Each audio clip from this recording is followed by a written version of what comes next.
Welcome to Wild West Love Chronicles. This time, I'm going to share with you a story that is deeply moving and full of suspense. Let's listen closely. The fire in the forge crackled like a living thing, golden tongues licking at iron tongs, while the rhythmic clang of Elijah Cross's hammer echoed across the valley. The sun had barely risen over the ridge, brushing the world in pale amber light, and already Elijah was at work, sleeves rolled high, sweat shining along the hard ridges of his arms. The forge was a modest one, open on one side to allow in the morning air, and attached to the side of their small wooden home. Mary always teased him that he'd rather talk to his anvil than to people. He'd always replied that the anvil never interrupted. Inside, Mary stirred the morning stew, humming a soft tune as their daughter Rose chased her younger brother Caleb through the kitchen, the sound of their laughter like music. Elijah paused between hammer blows to glance toward the open window, watching Mary brush a lock of hair from her face, a smudge of flour on her cheek, her lips pulled into a half-smile as she glanced toward him. It was one of those moments he would hold in his soul forever, even if he didn't know it at the time. He wiped his brow with the back of his gloved hand and set the hammer down gently, not wanting to wake the stillness of that morning any more than necessary. The work could wait. Life, in all its noisy, warm simplicity, was happening inside. "Papa!" Rose burst through the door and darted toward him, her braid bouncing behind her. "Caleb says spiders don't have knees. Tell him they do." Elijah crouched, caught her mid-run, and hoisted her into the air, making her squeal. "They've got more knees than you've got freckles," he said, giving her a little spin before setting her down.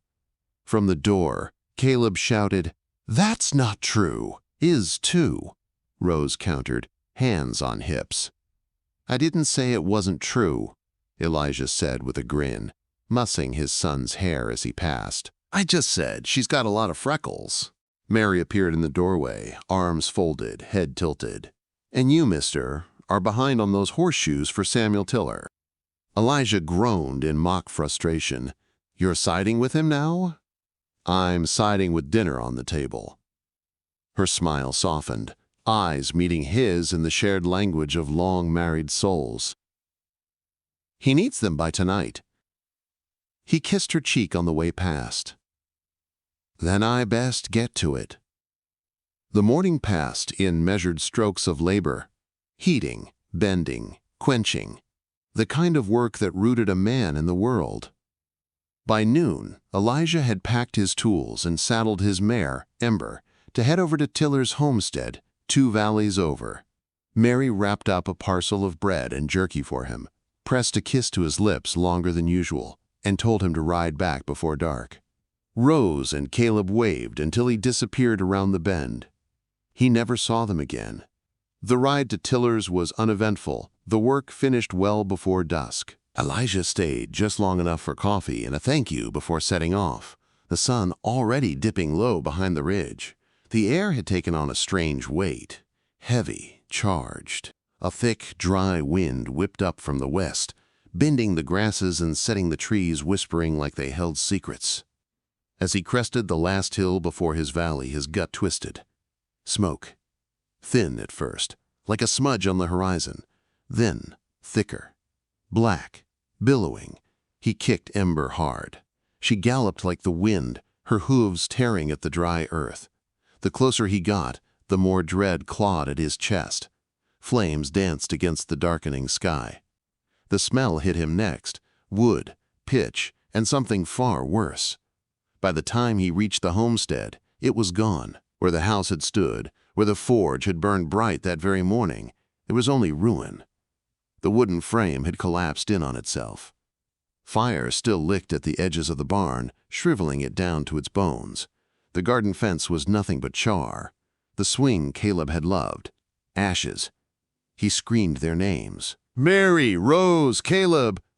No answer. He ran into the wreckage anyway, through the smoke and heat and madness, falling to his knees in the center of what had once been a home. His fingers bled from trying to move blackened beams. His lungs burned. He called out until his voice broke. But there was only silence. The townsfolk said it was an accident. A lantern, maybe, knocked over by the wind. A spark that caught too fast. Dry summer, they said. No one's fault. No one could have stopped it. But Elijah didn't want their words. He didn't want their pity. He didn't want anything but to be where they were. He buried what was left of them beneath the apple tree out back, the only thing the fire hadn't touched. A miracle, someone called it. Elijah thought it a curse, because it still bloomed, because it reminded him. After that, he left. He didn't tell anyone. One day he was there, the next he was gone, vanishing into the canyons and mesas like a shadow. He followed no trail, answered no questions, and left no word. Let them wonder, let them whisper. He had nothing left to give them. He found a broken-down cabin half collapsed at the edge of a nameless valley, rebuilt it enough to keep the rain off, filled it with silence and shadows. He set no fire in the hearth, ate whatever the land offered, slept only when exhaustion forced him. Days bled into nights, weeks into seasons. Grief settled into him like dust, always there, always heavy. He didn't speak aloud for months, until the day she appeared. It was just after sunset. The sky was a deep indigo, streaked with the last amber trails of dying light. Elijah stood outside the cabin, staring at nothing, the wind tugging at his coat.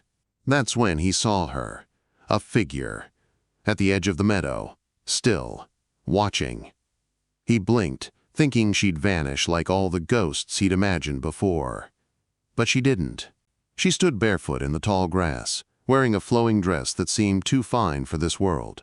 Her hair shimmered in the twilight, her face calm, but unreadable. He took a step forward. She didn't move. He whispered, "Mary?" But it wasn't Mary. It wasn't anyone he knew. As the last light slipped behind the ridge, she faded, not walking away, not running, just fading, like mist in morning sun. He stood there a long time after she disappeared. The next night, she came again. Same place, same silence.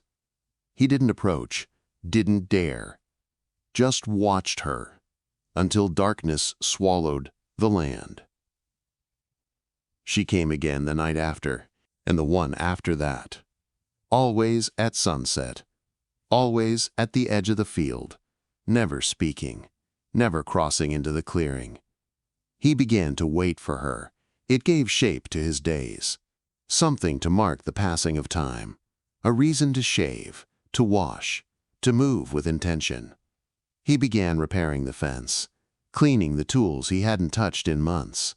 Not because he needed to, but because maybe she'd notice. He tried speaking to her once.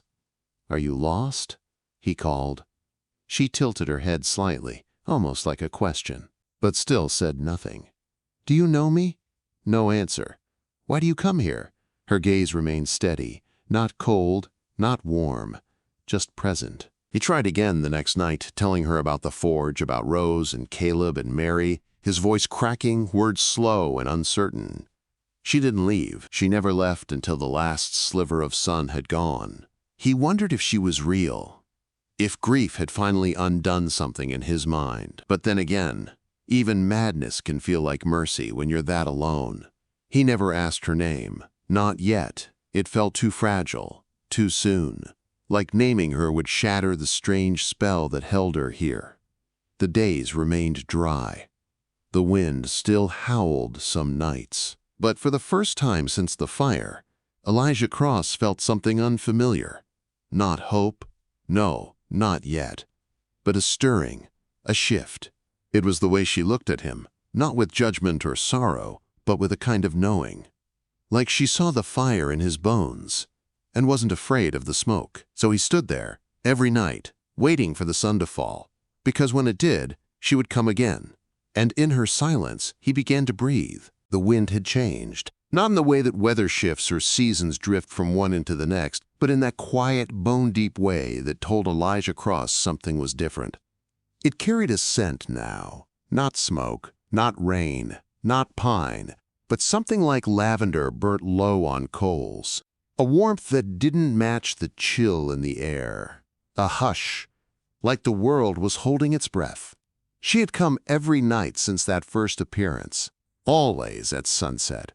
Always without a word. Always in the same place. The edge of the meadow, where the tall golden grass bowed in deference to her arrival. She never stepped closer, never waved, never spoke. And yet Elijah felt like they spoke every time she appeared.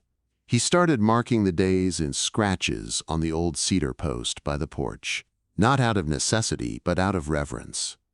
Every mark was a testament that she had come, that he had seen her, that the silence hadn't swallowed him whole. The marks climbed higher with each visit, until the wood looked like a child's tally of forgotten games. He began preparing for her. At first, he'd just stand out there, leaning on the porch rail, arms crossed against the cool. But then he started brushing his coat before stepping outside, washing his face in the river, cleaning the area around the porch, removing old branches, straightening stones. It was absurd, he knew. Foolish. Who was she to care? But it mattered. Somehow, it mattered. He tried speaking again. His voice had grown steadier, though still rough with rust from disuse. "I never asked your name," he said one evening, as the sky turned the color of bruised peaches. "Don't know if that's rude or respectful. Maybe you don't want to be named." "Some things don't." She tilted her head but said nothing. Her dress rippled in the breeze, a pale blue like dusk-lit snow. She didn't seem cold. Elijah looked at his hands. They were cleaner now, stronger. Not the trembling, calloused claws they'd been after the fire. He was eating again. Sleeping, though the dreams still came, memories of the children's laughter, Mary's soft singing, the shape of his forge before it all turned to ash. But somehow, the dreams didn't slice quite as deep as before. Not since she'd started appearing. "You remind me of her," he said quietly. "Not Mary, someone older. My ma, maybe. She used to tell me stories about ghosts that weren't really ghosts. Spirits that watched over lost things." She didn't answer. But she didn't leave. So he kept talking, not always with words. Sometimes he'd bring out his guitar and play old folk melodies under his breath, letting the strings do the speaking. Other times, he'd carve little animals from driftwood and set them on the porch rail, one by one, like offerings. He didn't know why. He didn't expect anything. But he did it anyway. One night, after a particularly long silence, Elijah asked, "Why me?" That night, she did something she hadn't done before. She smiled. It wasn't wide. It wasn't joyful. But it was real.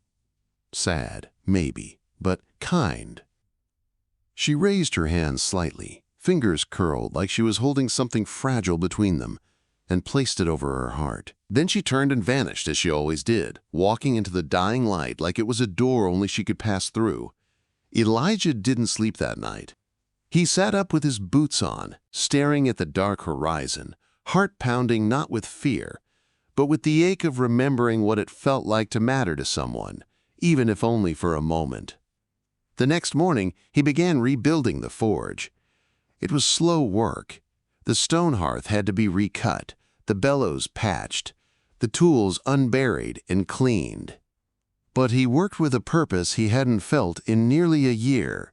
Not because he needed the money, there was none to be had out here, but because it meant something to build again. To shape, to craft, to reclaim some small part of who he'd been before the fire had hollowed him out. By the third week of her visits, Elijah found himself talking to her as if she were an old friend. He told her about the town, the way the preacher used to try and matchmake him with every widow under 60. He told her how Caleb had once tried to saddle a chicken and ride it like a pony, how Rose had cried when her favorite spoon got bent in the wash, how Mary used to hum when she was angry, and how he'd learned to duck if she started in a minor key. She listened. Or at least, she never left while he spoke. One night, as a chill rolled through the valley, Elijah brought out an extra coat. He hung it over the porch rail.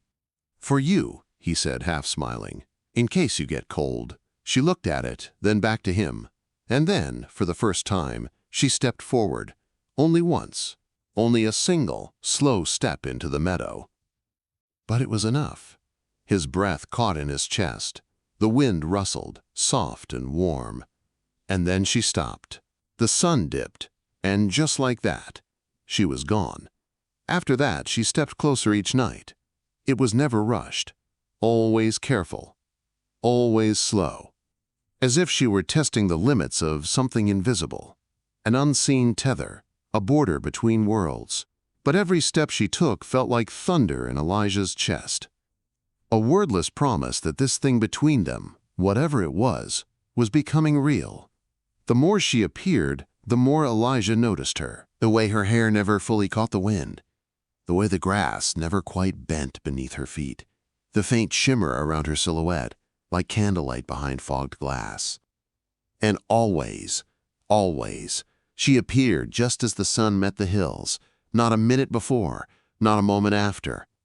One morning, Elijah awoke before dawn and rode into town. It had been over a year since anyone had seen him. People stared. The blacksmith shop had been boarded up, the saloon quieter without his presence. He passed by the sheriff's office, the post house, and then the burned remains of his old home. They'd cleaned it up mostly. Someone had planted flowers along the path. A few wooden markers stood where he'd buried them. He knelt there for a long time.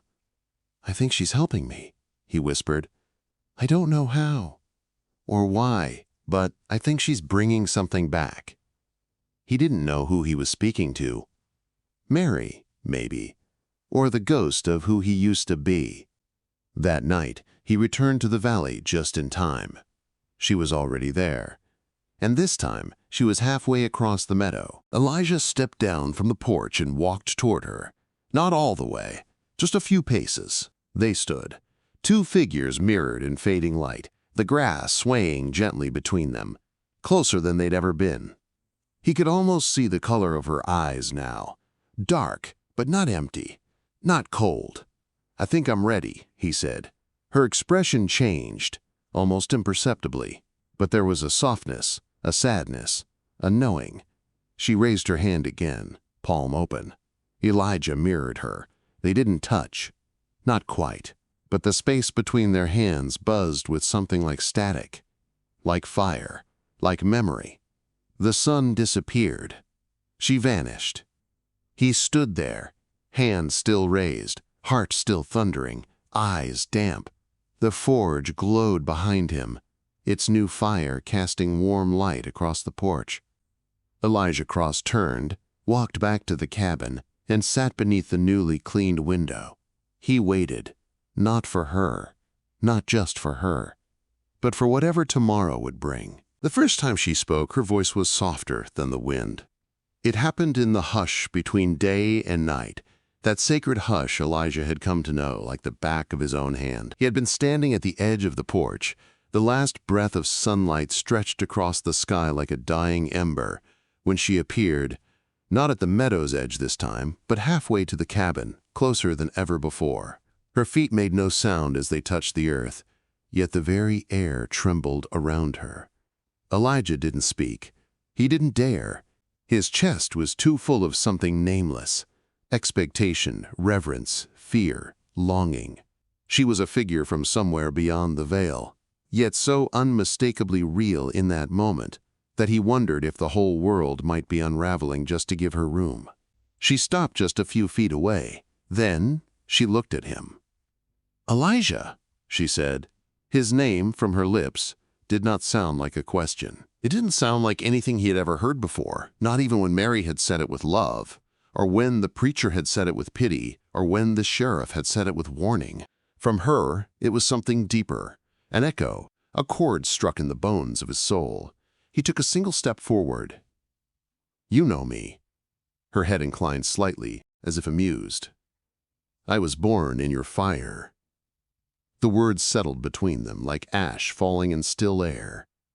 He opened his mouth, but no sound came. Her eyes held him, dark, infinite, not empty but vast, as if filled with memories that stretched beyond the scope of time. He could barely speak. "My fire?" The one that took them. He staggered back a step as if struck. His heart thundered. "No," he whispered. "No, that fire took everything from me. My home, your wife, your children." Her voice didn't falter, didn't sharpen. It remained gentle but unflinching. "And it left something behind." Elijah shook his head.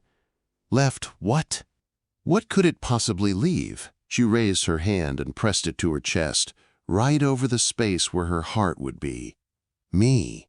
Silence fell like snow, thick, deafening. He wanted to scream. He wanted to fall to his knees. He wanted to run. But his legs betrayed him, his body held in place by the gravity of her presence.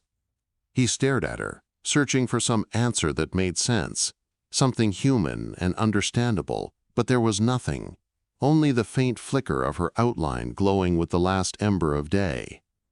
"Are you a ghost?" "No," she said. "I am the shape of what was lost, the echo of your grief, the light that passed through the flame." It made no sense. And yet, something in him, something primal, understood. He had called to the fire with his mourning. He had lived in its aftermath.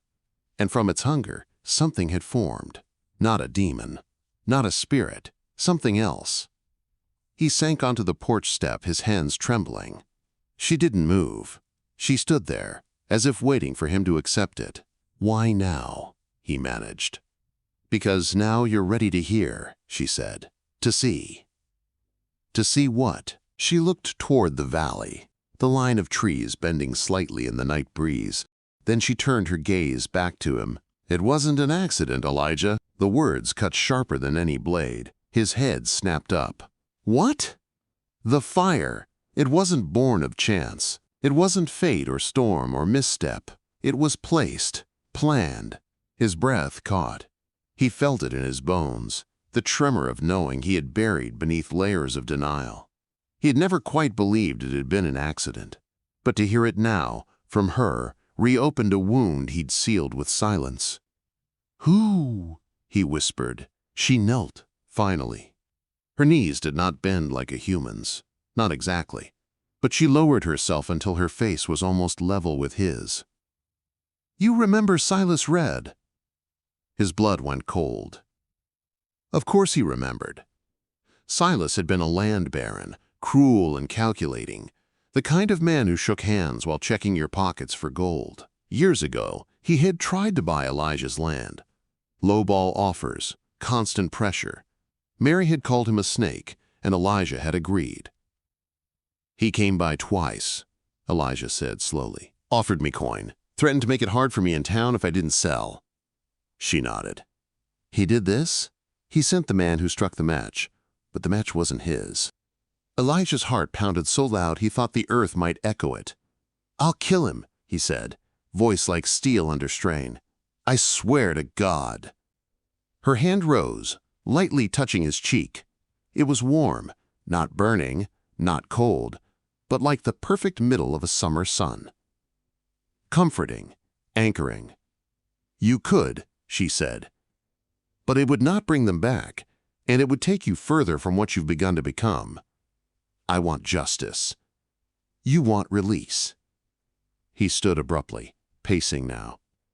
The fire in him, long dulled by grief, roared to life.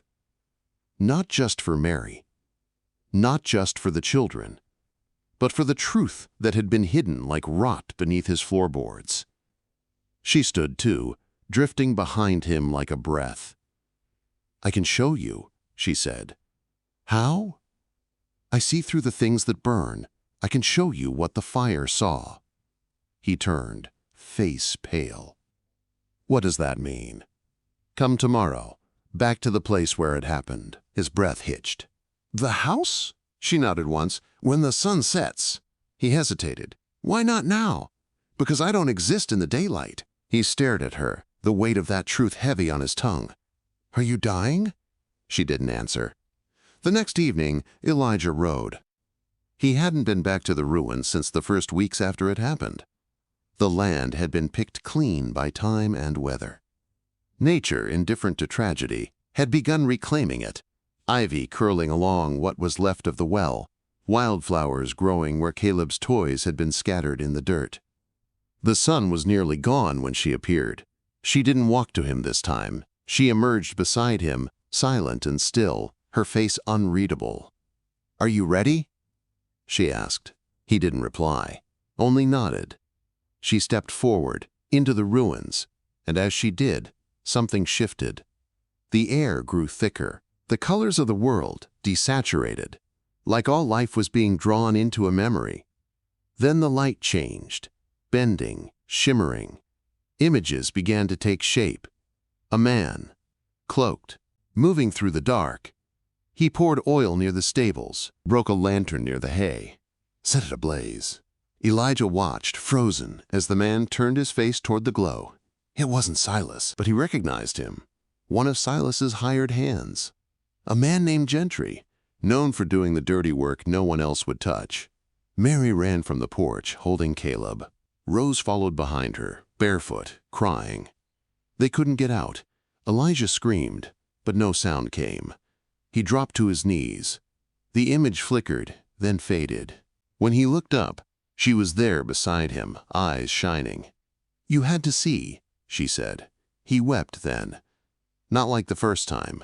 Not with rage, but with something deeper. Acceptance and pain and clarity. She tried to save them, he choked. She tried so hard. She loved you, enough to burn with them. Elijah stood slowly, every muscle trembling. "I need to bring this to light. Then you must return to the world you left behind." He turned toward her, eyes red and full of resolve. "Will you come with me?" She shook her head. "I cannot leave the dusk. I cannot walk in day. But what if I lose you?" Her eyes closed, lashes brushing her cheek like ash falling. "You never truly had me," she said, "but I had you, and you are enough." He reached for her. This time, for the first time, she let him touch her. His fingers passed through her hand, but not without sensation, not without warmth. It was like holding sunlight. And then the last light faded, and she was gone. The wind tasted different in town. Elijah hadn't noticed it before. How sharp the air smelled here, how tightly the buildings pressed against each other like secrets trying to stay hidden. As he rode into the heart of the settlement, heads turned. Some people stared. Others looked away too quickly. The man who hadn't spoken to another soul in over a year was suddenly a living ghost among them, dragging the dust of grief in his wake like a long shadow. He hadn't spoken a word since seeing the fire's memory. He didn't need to. He had seen the face.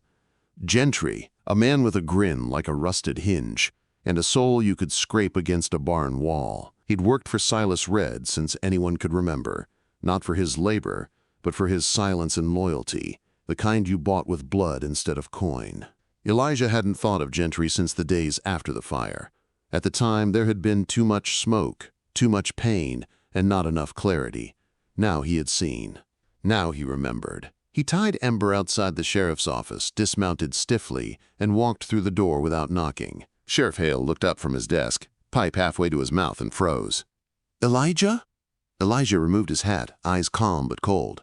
"I need to talk to you." The old sheriff had seen enough to know that when a man carried a voice that quiet, something big was following close behind. "I've been wondering if you were even still alive," Hale muttered, setting the pipe aside. "You just vanished." "I wasn't dead," Elijah said, "just broken." Hale gestured to the seat across from him. Elijah didn't sit. "I came back because I know who started the fire." The room went still. Hale blinked. "You? What?" "Gentry," Elijah said. "One of Silas Red's men. He poured oil by the barn, threw a lantern into the hay, watched the house burn. That's a heavy thing to say without proof. I saw him." "Where?"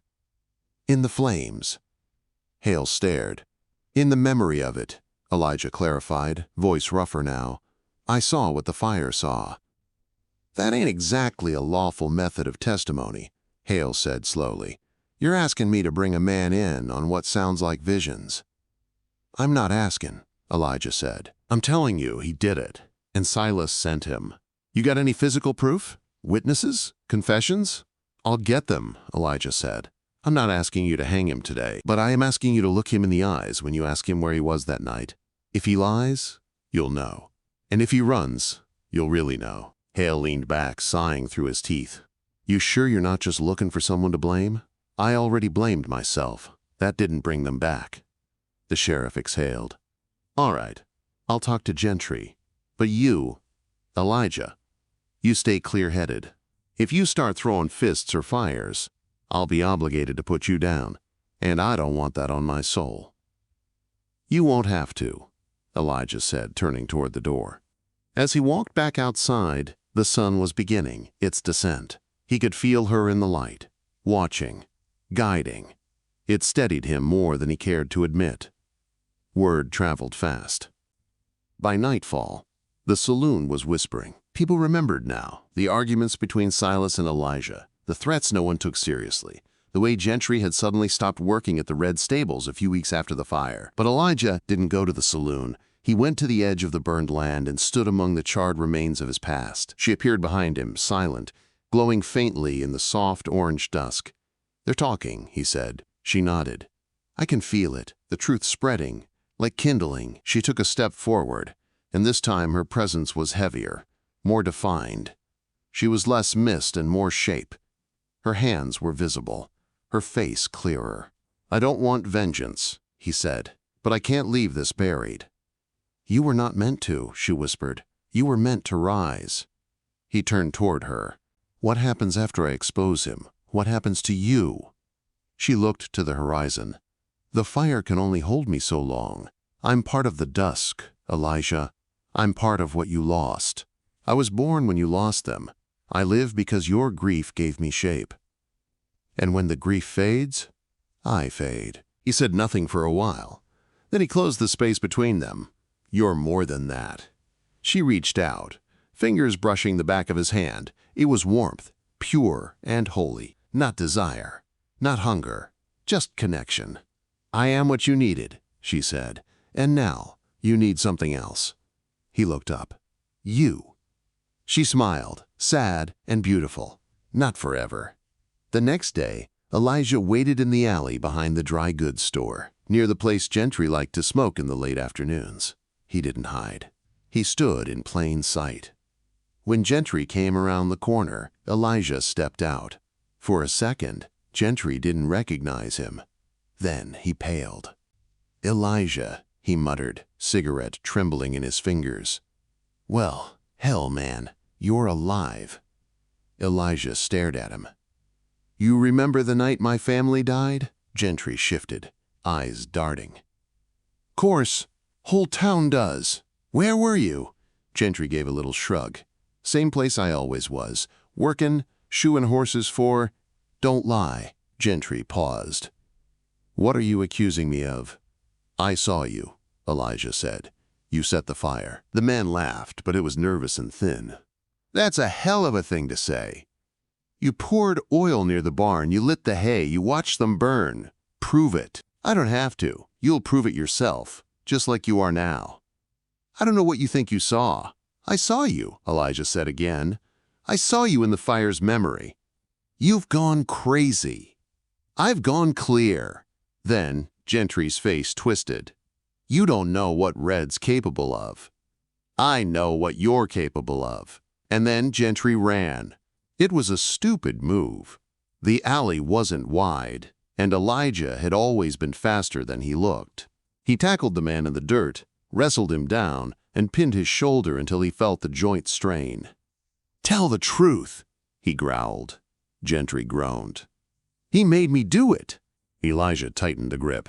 Say it again. He made me. I didn't want to. I didn't know the kids were inside, I swear. People had begun to gather, Hale among them. They heard it all. The confession poured out like a ruptured pipe. Gentry sobbed and begged. Said Silas had paid him to light a fire as a warning. Said he thought the house was empty. Said he never expected them all to die. Sheriff Hale pulled him up and cuffed him, while Elijah stood shaking, fists balled at his sides. Not with rage, not with vengeance, with release. The next town hall was packed. Silas Redd was arrested that night. The entire room heard the recorded confession, Gentry's voice cracking as he spilled every detail. Silas denied it, of course, but it was too late. The town turned on him faster than dry grass to flame. Justice was loud and fast, but peace came quietly. Elijah walked home the next day. He didn't ride, he didn't speak. He just listened to the wind, the rustle of grass, the creak of saddle leather on his back. She was waiting when he arrived, standing in the meadow, glowing brighter than he had ever seen her. The sun was setting, casting golden fire across the world. He walked to her. She didn't retreat. "I did what I had to," he said. "You did what they needed," she replied. "I'm scared," he admitted. "Of what comes next?" He nodded. She reached up and touched his chest. "You were forged in fire, and fire does not forget how to warm, even after it burns." He choked on the sudden rush of emotion.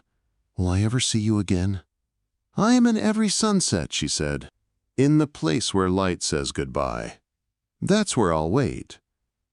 He reached for her hand, and this time he felt her fully, solid, real, the warmth of her palm, the pulse of light within. Then she smiled. "You've come back to life, Elijah. You've earned the morning." And with that, her body shimmered and broke into 1,000 flecks of amber light. They rose like fireflies, like embers, and vanished into the air. All that remained was a single flame-colored feather resting gently on the porch rail. Elijah stood in the silence. Then he breathed. And for the first time in a long, long time, he didn't feel alone. The forge breathed again. It wasn't just the roar of fire or the groan of metal. It was the rhythm of life returning, slow and deliberate, like a heart finding its beat after too long in stillness. Elijah stood before the flames, sleeves rolled high, his arms darkened by soot and healed scars. The hammer in his hand wasn't the same one he used to wield. That one had melted in the fire, along with the life that once held it. This one was new, forged from the remnants of old things, a rebirth of steel shaped by the same hands that had once buried dreams under charred earth. He struck the hot iron with purpose, not because a customer was waiting, not because he needed coin, but because something in him required creation. He needed to shape something from the ruin. His muscles moved with memory, not hesitation, each motion born from instinct, not obligation. The sound echoed out across the valley, louder now, with the mountains listening again. When the piece cooled, he set it on the worn table beside a dozen others, hinges, nails, small horseshoes, metal latches, each one perfect in its own humble way. He didn't sign them. He didn't need to. The work itself was his signature. Outside, the light had begun to fall. He stepped out from the forge, wiping his hands on a cloth that used to be part of Mary's apron. The meadow beyond the cabin burned gold in the setting sun, the grasses tall and soft, swaying like a sea. The porch creaked beneath his boots as he crossed it, and sat in the rocking chair he'd finally finished carving. It had taken him weeks, not because the work was hard, but because it had to be right. The arms were worn smooth now by touch, the wood warm with the sun's memory. He rested one hand on the rail.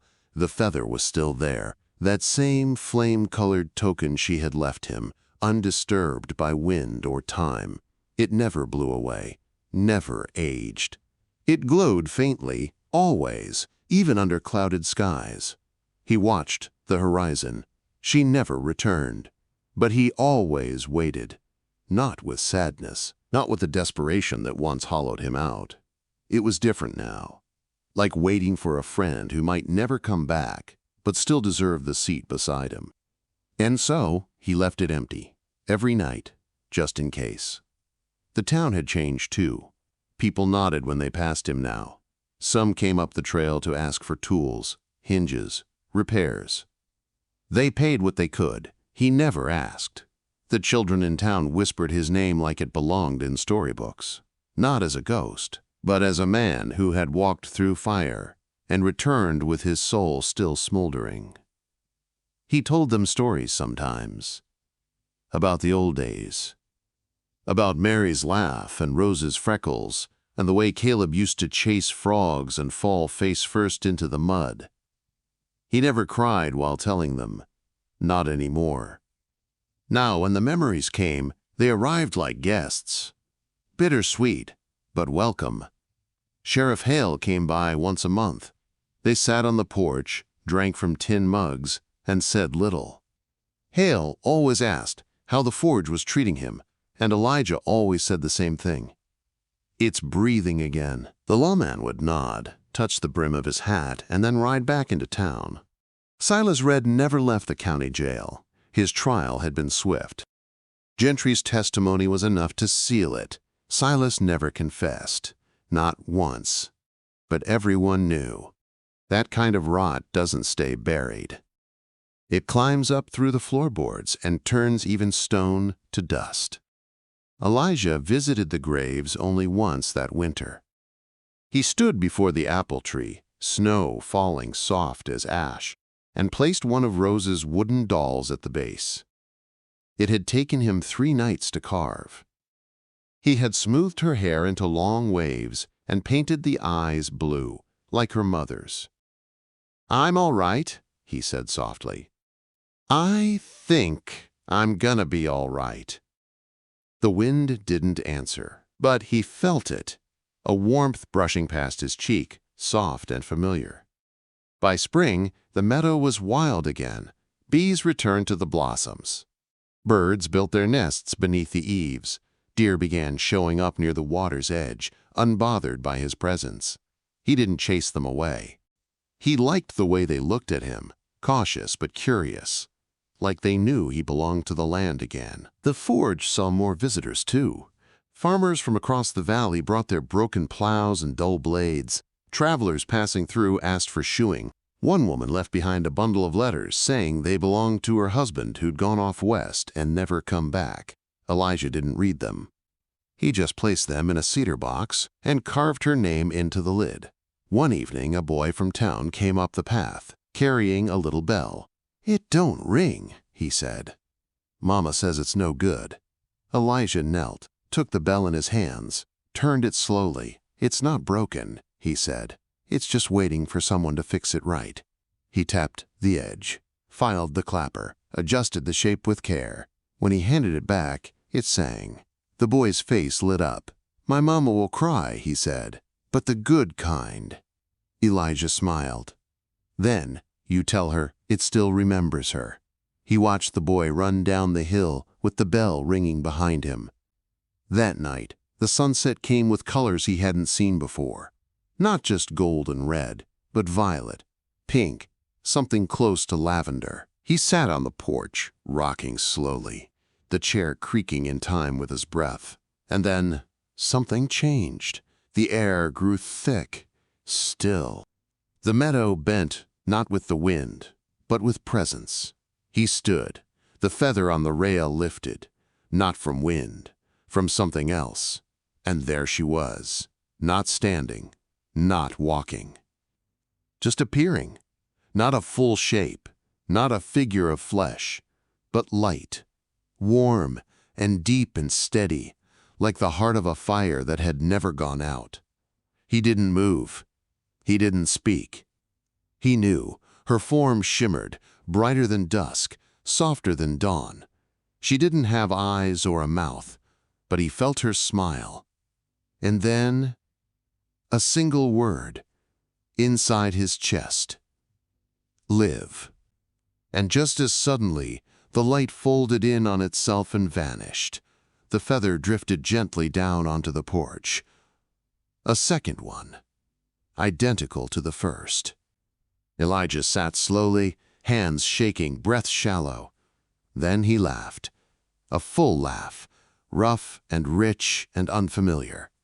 He picked up both feathers and tied them together with a strand of twine. They hung from the porch rail after that, swaying in every breeze, catching light at every angle. He began writing journals, letters, stories, not for anyone in particular, but because the words had nowhere else to go.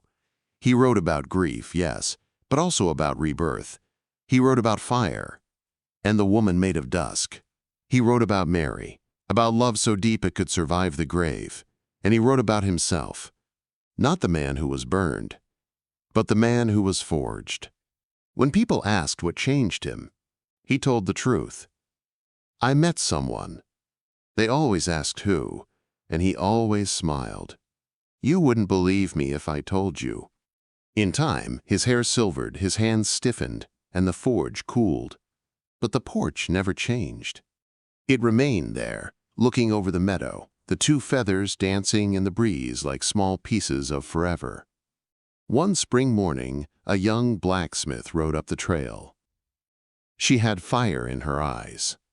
Elijah welcomed her with tea, taught her how to temper steel, told her about the importance of stillness before the strike. And when she asked about the feathers, he handed them to her without a word. She stayed for 3 seasons, and when she left a note. Thank you for showing me how to be soft and strong at the same time. He never saw her again, but he knew she would remember, just as he remembered everything, every flame, every name, and every sunset. He still sat out on the porch, eyes on the horizon, letting the light fill him, not waiting, just welcoming. Because he understood now, some love only visits at sunset, but if you're quiet enough and still enough, it never really leaves. In a world forged by fire and sorrow, Elijah Cross found not only justice, but healing, purpose, and a kind of love that transcended time itself. Some wounds never fully close, but in the stillness of each sunset, there is peace. And sometimes, what we lose becomes the light that guides us home. If this story stirred your heart and left you watching the horizon a little longer, imagine what else is waiting just beyond the dusk. Subscribe now to Wild West Love Chronicles for more unforgettable tales of love, loss, redemption, and mystery, where the frontier meets the soul. Saddle up. Your next story is just a sunset away.